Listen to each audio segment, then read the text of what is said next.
ছাত্র জনতার তীব্র আন্দোলনের মুখে গত ৫ আগস্ট পদত্যাগ করে ভারতে পালিয়ে যান আওয়ামী লীগ সভাপতি ও সাবেক প্রধানমন্ত্রী শেখ হাসিনা। এরপরে আত্মগোপনে চলে যান আওয়ামী লীগের বাকি নেতাকর্মীরা। তাদের অনেকে ভারতে, আবার অনেকে অন্য দেশে চলে গেছেন। এছাড়া অনেকে বিভিন্ন মামলায় গ্রেপ্তার হয়ে আছেন কারাগারে। ফলে আওয়ামী লীগের নেতৃত্ব কিংবা কার্যক্রম কোনোটি এখন দৃশ্যমান নয়। ৪৯ বছর আগে ১৯৭৫ সালের ১৫ আগস্টে শেখ মুজিবুর রহমানকে সপরিবারে হত্যার পরও ভয়াবহ এক সংকটকালের মুখোমুখি হতে হয়েছিল দেশের সবচেয়ে প্রাচীন এই রাজনৈতিক দল আওয়ামী লীগকে। সেই সংকট কাটাতে সময় লেগেছিল দীর্ঘ ২১ বছর। জুলাই এবং আগস্টে গণহত্যার সঙ্গে সরাসরি জড়িয়ে পড়া আওয়ামী লীগ এবার ফিরতে কত সময় নেবে, এই প্রশ্ন ঘুরপাক খাচ্ছে জনমনে।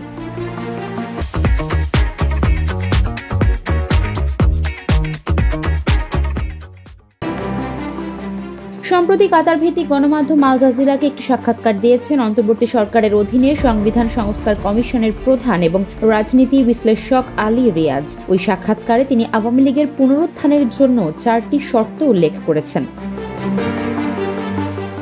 ওই ৪ শর্তের মাঝে রয়েছে ১৬ বছরের শাসনামলে বিশেষ করে ২০২৪ সালের আন্দোলনের সময় সংঘটিত অপরাধের জন্য নিঃশর্ত ক্ষমা চাওয়া, দলের বর্তমান মতাদর্শ পরিত্যাগ করা, শেখ হাসিনার পরিবারের কোনো সদস্যকে আর নেতৃত্বে না রাখা এবং মানবতা বিরোধী অপরাধ সহ সব নৃশংস অপরাধের বিচার নিশ্চিত করা।